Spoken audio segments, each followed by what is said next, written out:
Auto rickshaw, ओला, Uber चालकांच्या मनमानीला चाप लावण्यासाठी परिवहन विभागानं एक मोठा निर्णय घेतलाय।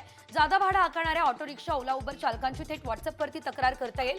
महामुंबईसाठी लवकरच एकच व्हॉट्सअप क्रमांक जारी करण्यात येईल आणि या क्रमांकावरती तक्रार केल्यास तत्काळ कारवाई देखील करण्यात येणार आहे। अंधेरी पूर्वच्या जुन्या नागरदास रोडवरती मुख्य चौकातील वाहतुकीबाबत कोणत्याही प्रकारचा समन्वय नसल्यानं रोज या ठिकाणी वाहतूक कोंडी होते। अंधेरी पूर्व आणि जोगेश्वरी स्टेशन परिसरामध्ये जुन्या नागरदास मार्गावर मोठ्या प्रमाणात वाहतूक होत असते। सिग्नल यंत्रणा बंद असल्यानं आता वाहतूक पोलिसांवर प्रचंड ताण पडतोय। वाहतूक कोंडी सोडवण्यासाठी धावपळ सुद्धा करावी लागत असल्याचं बघायला मिळतंय।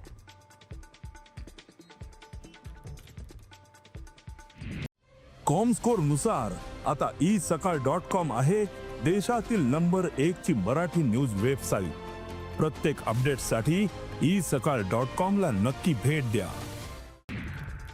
आरे दुग्ध वसाहतीच्या रस्ते अपघातांची संख्या वाढली आहे। गेल्या 2 वर्षात विविध अपघातांमध्ये 21 जणांचा मृत्यू झाल्याची धक्कादायक माहिती समोर आली।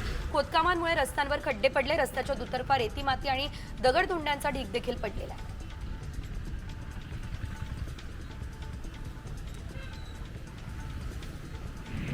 उन्हाळी सुट्ट्यांच्या निमित्तानं बाहेरगावी जाणाऱ्यांची संख्या अधिक असते, त्यामुळे मध्य रेल्वेने कोकण मार्गावरती उन्हाळ्यामध्ये विशेष रेल्वेगाड्या चालवण्यात येणार असल्याचं म्हणतं। मध्य आणि कोकण रेल्वे मार्गावरून सीएसएमटी करमणी, सीएसएमटी विशेष रेल्वेगाडी धावणार असल्याचं कळतंय।